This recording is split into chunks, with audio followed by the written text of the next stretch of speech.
ఓం శ్రీ గణేశాయ నమ. ఓం శ్రీ విష్ణురూపాయ నమ శివాయ. నమస్కారం అండి. 2024 సెప్టెంబర్ మాసంలో ద్వాదశ రాశి వాళ్ళ మాస ఫలితాలు ఎలా ఉన్నాయో తెలుసుకుందాం. దానికన్నా ముందు ఎవరైతే ఈ వీడియోని చూస్తున్నారో లైక్ చేయండి, షేర్ చేయండి, సబ్స్క్రైబ్ చేసుకోండి మరియు ఈ వీడియోని పూర్తిగా చూడండి. చాలా ఉపయుక్తకరమైన అంశాలని మీరు తెలుసుకోవచ్చు. ఈ ఒక 2024 సెప్టెంబర్ మాసంలో గ్రహ సంచారం ఎలా ఉందో తెలుసుకుందాం. మొట్టమొదటిగా రాహు మీనరాశిలో సంచారం, కేతు కన్యా రాశిలో సంచారం, శని వక్ర మార్గంలో కుంభరాశిలో సంచారం, గురువుగారు వృషభ రాశిలో సంచారం. ఈ మాసమంతా కుజుడు మిథున రాశిలో సంచారం. సూర్యుడు సెప్టెంబర్ 16వ తేదీ వరకు సింహరాశిలో సంచారం, తదుపరి కన్యా రాశిలో సంచారం. శుక్రుడు సెప్టెంబర్ 18వ తేదీ వరకు కన్యా రాశిలో సంచారం, తదుపరి సంక్షేత్రమైన తులారాశిలో సంచారం. బుధుడు ఈ యొక్క మాసంలో వక్రత్యాగం చేస్తున్నారు. వక్రత్యాగం చేస్తూ సింహరాశిలోనే సంచారం చేయబోతున్నారు. అయితే సెప్టెంబర్ 23వ తేదీ వరకు మాత్రమే సింహరాశిలో సంచారం, తదుపరి కన్యా రాశిలో సంచారాన్ని చేయబోతున్నారు. మకర రాశి. ఈ మకర రాశి వాళ్ళకి ఈ 2024 సెప్టెంబర్ మాసంలో ఏ గ్రహాలు యోగిస్తున్నారు అని తెలుసుకున్నట్లయితే ముఖ్యంగా ఈ మకర రాశి వాళ్ళకి తృతీయ స్థానంలో ఉంటున్న రాహు, పంచమ స్థానంలో ఉంటున్న గురువు, షష్ఠ స్థానంలో ఉంటున్న కుజుడు, ఈ 3 గ్రహాల తాలూకా శుభ ఫలితాలని అందుకోబోతున్నారు. అయితే మకర రాశి వాళ్ళకి ముఖ్యంగా ఆదాయానికి పెద్దగా ఇబ్బందులు కనిపించడం లేదు. అంటే ఆర్థిక విషయంలో పెద్దగా ఇబ్బందులు కనిపించడం లేదు. అయితే కుటుంబ విషయంలో ఇబ్బందులు ఎక్కువగా ఉంటాయి. కుటుంబ విషయంలో అయితే తగాదాలు కావచ్చు, భిన్నాభిప్రాయాలు కావచ్చు ఎక్కువగా ఉంటాయి. ఎస్పెషలీ పళ్ళకి సంబంధించినది, పంటికి సంబంధించినది ఏదైనా ఇష్యూస్ లాంటిది కూడా కనిపిస్తూ ఉంటుంది.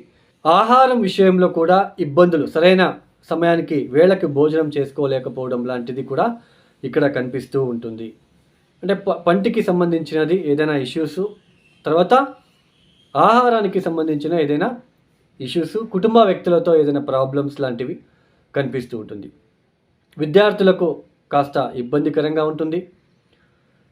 తర్వాత హార్ట్ రిలేటెడ్ ఎవరికైనా ఇబ్బందులు ఉన్నట్లయితే వాళ్ళు జాగ్రత్తగా ఉండే ప్రయత్నం చేసుకోవాలి. ప్రతి పనిలో కూడా ఆటంకాలు ఎదురవుతూ ఉంటాయి. ప్రతి పనిలో కూడా ఏ చిన్న పని అనుకున్నా కూడా ఆటంకాలు ఎదురవుతూ ఉంటాయి. తండ్రితో ఉన్న బాంధవ్యం కాస్త ఇబ్బందిగా మారే సూచనలు.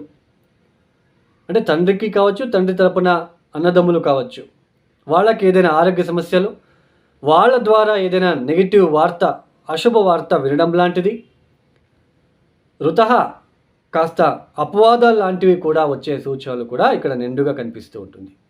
అయితే గురు దృష్టి ఉంటుంది కాబట్టి నవమస్థానం మీద ఎన్ని ఆటంకాలు ఉన్నప్పటికీ వాటి నుంచి బయటపడే అవకాశాలు కూడా అప్పుడప్పుడు కనిపిస్తూ ఉంటుంది. చతుర్థాధిపతి అయిన కుజుడు షష్ఠ స్థానంలో సంచారం అనేది శరీర సౌఖ్యానికి ఇబ్బందికరంగా ఉంటుంది. శారీరక సౌఖ్యం అనేది, ఒక కంఫర్ట్ అనేది లేకుండా పోతూ ఉంటుంది. తిరుగుతూ ఉండడము, లేదా ఉద్యోగం విషయంలో ఇబ్బందిగా, ఏదో స్ట్రగల్గా ఉండడము, ఇలాంటివి ఎక్కువగా ఉంటుంది. అయితే శుక్రుడు మనకి ఇక్కడ పరిపూర్ణంగా యోగ ఫలితాలను ఇస్తున్నాడు. సెప్టెంబర్ 18 తర్వాత ఆయన శుభుడుగా మారుతున్నాడు. అప్పుడు కాస్త రిలీఫ్ అనేది వచ్చే సూచనలు ఉంటాయి.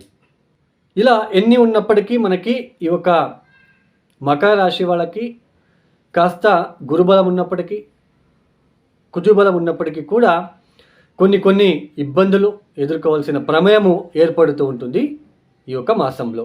మీ స్వజాతకంలో గనక మంచి దశాభుక్తి గనక జరుగుతున్నట్లయితే పెద్దగా ఇబ్బందులు ఉండవు. మకర రాశి వాళ్ళు తప్పనిసరిగా ప్రతిరోజు కూడా మీరు మానకుండా కాలభైరవేశ్వర అష్టకాన్ని చదువుకోవడానికి ప్రయత్నం చేయండి. వృద్ధులకి సహాయ సహకారాలు అందించండి. అందులకి కళ్ళు లేని వాళ్ళకి ఆహారం కావచ్చు, వాళ్ళకి బట్టలు కావచ్చు అందించడానికి ప్రయత్నాలు చేసుకోండి. ముఖ్యంగా సూర్యుడికి శాంతి ప్రక్రియలు ఆచరించుకోండి.